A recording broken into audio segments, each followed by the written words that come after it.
Hi everyone, welcome back to my channel, See and Go. I wanted to give you an update on my journey with Zepbound so far, and specifically how my second week of 7.5 milligrams have been going. It's been quite a ride, so let's dive right in. First off, I've noticed some changes since upping my dose to 7.5 milligrams of Zepbound. So I took my second shot on July 4th, 2024. So Thursday nights are usually the nights that I try to take my injections. And so what I've been noticing is that I've had a lot more appetite suppression. Now, if you remember, I was on 5 milligrams for about 4 months. I had already started seeing some waning effects of my 5 milligrams by the end of my second month. So I really wanted to move up by month 3, but due to the shortages, I was having a very hard time getting access to the next dosage. And then I made the decision to kind of extend all of my dosing last month to get a better buffer. That way I can more adapt to these upcoming shortages. I'll get into those details more in another video, but for now I just want to discuss a little bit about how the week itself has gone. So with 7.5 milligrams, I had noticed a lot more appetite suppression, and that quieting of the food noise was there at the levels that I was looking for. So it was waning towards the end of my 5 milligram journey, and thankfully it was back to support me when I had moved up in dose. I had gotten so used to the 5 milligrams that I forgot to take care of myself a little bit better when I moved up to 7.5. So I would go and I would miss maybe my breakfast or my lunch. Usually my lunch, because I would have a really good breakfast full of protein, and all of a sudden it's 3 or 4 o'clock and my body's realizing that I'm hungry. So with Zepbound, it's not that you don't feel hunger, it just since you're slowing down your digestive system, you might just feel hungrier later. And that's not great, because what also happens on the other hand is if you're not taking care of your body at the intervals that it requires refueling, you are likelier to deal with those symptoms of nausea and like dizziness, and just symptoms that are very honestly similarly related to low sugar levels. Because that's what the drug is doing, you know? So it's very important to be mindful. And a lot of times people don't lose more weight by skipping meals. I can tell you that since that kept happening to me last week by mistake. And honestly, I think I lost like 0.6 or 0.4 pounds because my body kept going into starvation mode, and that is not the goal. So it's very important to stick to all the meals and calories that your body needs to function, because functioning matters. And my vision is not just to lose this weight and, you know, be done. I'm trying to change my life. So last week, I just wasn't as prepared as I was before I started my 2.5. So like starting Zepbound in general, and then before I started my 5 milligram dosage, I had done one dose of 7.5 and then I went back to 5 just due to shortages. And I think I just forgot what you need to do when you start a new dose. So I'm going to come up with a better plan, so when I go up to 10, that I don't fail myself again. But this week I'm working things a little differently. Number one, I have set timers on my watch that remind me to, first of all, take some of my medications, my vitamins, my supplements that I take, along with remind me to eat. And that sounds so silly. So I know I can rely on my body for breakfast, and I know I can rely on my body for dinner. It seems like those spaces right now, even though I'm on 7.5, I do have that natural level of hunger. But my lunch, depending on what's going on, usually like the kids are so chaotic, I'm so busy trying to take care of them and get them fed, or when I'm at work, lunchtime tends to be very busy because other people seem to be more available to get a hold of me. Therefore, I end up very busy during that time frame. Um, so I know all these things. I already know these are issues. I just didn't prepare, and I'm moving forward. I'm going to do a lot better. So I always have my meals prepped anyway. I have actually a lot of meal prep to do today, a lot of cooking for getting ready for the week ahead. But just to just be mindful of yourself. If you're about to start a new dose, it's likelier that hunger suppression, the appetite suppression is just going to be much higher. So, any of the days I forgot to have lunch, I started to get very nauseous by 3 o'clock, 4 o'clock. Thankfully, things didn't get too bad because I made sure to just grab a protein shake. I know that even if I'm nauseous, I will be able to enjoy like that cool, refreshing aspect of a drink versus like having that nausea and trying to eat. So I would use that first and then come up with like another solution to eat whatever I had planned to eat for lunch. And that might just change like when that puts me into dinner and or the amount of dinner. But what I had been doing is just making sure I prioritize my protein in those scenarios. Again, that is not at all a recommendation. Just if you end up in that situation where you did miss a meal, like just be mindful of yourself and get some quick protein in you right away. Or if you can't get protein, like get a banana, get an apple, get something that has a little bit of sugar but fiber um, to hold you over that sugar drop. Okay. That tends to deal with a lot of, that tends to create that nausea that you don't want. Um, then the other thing I wanted to kind of go a little bit more into is setting up those reminders for yourself to make sure you're eating. That way you're not losing rapid weight or doing the opposite, keeping yourself from losing weight because you're creating um, you're putting your body into starvation mode where it's going to hold on to any fat that you have. Especially us as women, this can be much more obvious. So I know that like if me and my husband are both like missing a meal by chance, that's not going to really do anything for me on the scale. Versus my husband, okay, it made an impact. Um, so that doesn't have to do with the whole intermittent fasting. That's a whole different beast. But specifically when it comes to being on these weight loss medications that are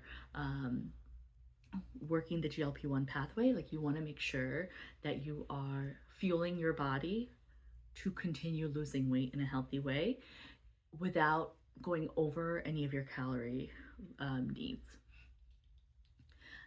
So I'm hoping for a better week. I'm sure it will be. I'm a little disappointed that my first week of 7.5 was so lackluster. Like I barely lost any weight. But it was a good reminder that it matters to make those healthy choices. So honestly, I probably needed that negative reinforcement to get me on track. So I'm on track. I'm ready to move forward.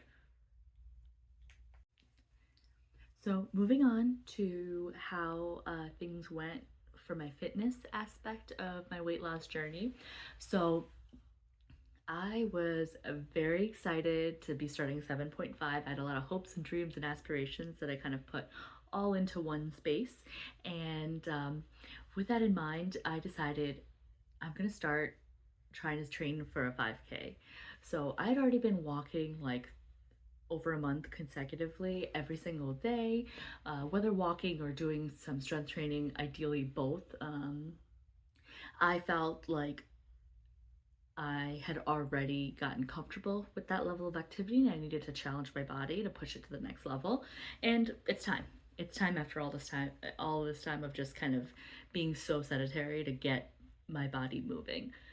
So I started a program using my Garmin watch. I love it very much. I love it because I've had a Garmin watch for some time and I never used the functionality of it that it's meant for. Like I was not their ideal ideal person that they're targeting, their target audience. But my husband has one, and the Fitbit wasn't working for me any longer for what I needed, so I switched over to the Garmin. Now, what I did was there's a running coaching program, and you can like put down like what your current mile pace is, what your goal is to do with it. And essentially I said that my goal was to complete a 5K. Now, I've only been doing about a mile the whole month that I've been um, doing my physical activity. Maybe like a mile and a half at most, but honestly, like in one shot, I've really only been doing a mile. So I thought this was a great way to kind of get myself up, um, get my endurance up, get my cardio up, and my heart rate. And so I started the program. I did about 3 or 4 days of it, super gung ho. And on my last day, so July 4th, I decided to like jog through the warm up. I was jogging during the cool down. And to explain, I was only walking the week before. And the month earlier, I was doing nothing. I was sitting on the couch or, using like doing chores around the house was most of my physical exertion. So, um, I did that, and then we had a very active day. We went to like the town pool, and they had a park, and I was running around with the kids um, without proper footwear, honestly. And what it comes down to is I now had to pause all physical activity because I'm dealing with a lot of painful shin splints. So I have really high arches. I'm also very overweight, and I never really paid much attention to my footwear. This is a lesson learned for sure because my shoes were very worn down when I actually took a look to figure out what was causing me this pain. The other thing is I wasn't listening to my body. The second day of training on this program, I was already noticing pain, but it had been so long since I've done true physical activity and I forgot how shin splints work. I've dealt with them my whole life, but I had gone so long without dealing with that specific problem that I forgot the appropriate actions. And the action is to make sure your footwear is correct, that you have not worn those out, strengthening specific muscles to avoid causing damage, stretching and cooling down in its true nature. I had not been doing those things. I was just so excited. I felt like I could do it. So I wanted to prove to myself that I could do it. And I'm paying the repercussions of that now. So I had gotten to 41 consecutive days of physical activity. I was so proud of it. I never expected that to be something I could do. Honestly, even just like 5 days would have been awesome. But I got on the streak and kind of gamified the whole journey, and I was super excited to move forward with it. But I'll have to reset the count. I have to figure out when I can actually get out there again, and I have 2 new shoes coming that are supposed to be like the best choices for people with incredibly high arches. So I'll be comparing which one to keep, or maybe keeping them both if they're both really good. uh Things I need to figure out. But yeah, so that's my fitness journey. I had gotten like my fastest mile pace for myself. It was still in the 17-minute mark, but that's progress for me, especially because a lot of it I do still need to walk. Um, I hope to get the right footwear and restart the 5K program. Garmin's program was really great once I figured out how to use it. That part was very hard, um, but I got my way to where I needed to get to, and I look forward to trying it again, hopefully in a couple of days, but keep me in your thoughts. Also, if anyone has any tips or experiences with dealing with shin splints or ankle issues, let me know. I would really benefit from whatever tips you have. I never did the proper research. I just started that process. But if you already know where to direct me and what I should be doing, let me know. Um, I'm all ears.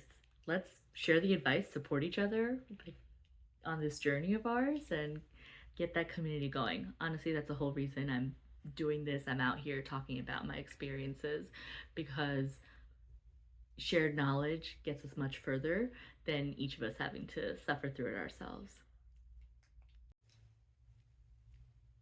Despite the setbacks, I'm feeling very optimistic about this upcoming week. I'm focusing on nutrition while I give my body a chance to rest and recover from my recent shin splint injury. And I'm working on finding that balance between pushing myself and taking care of my body. Thank you for joining me today as I shared my journey with you. And remember, it's okay to face these challenges along the way. What matters more is what we learn from them and how we move forward. If you're on a similar journey um, or have questions, drop them in the comments for me. Don't forget to like, subscribe, and hit that notification bell so you don't miss any of my updates.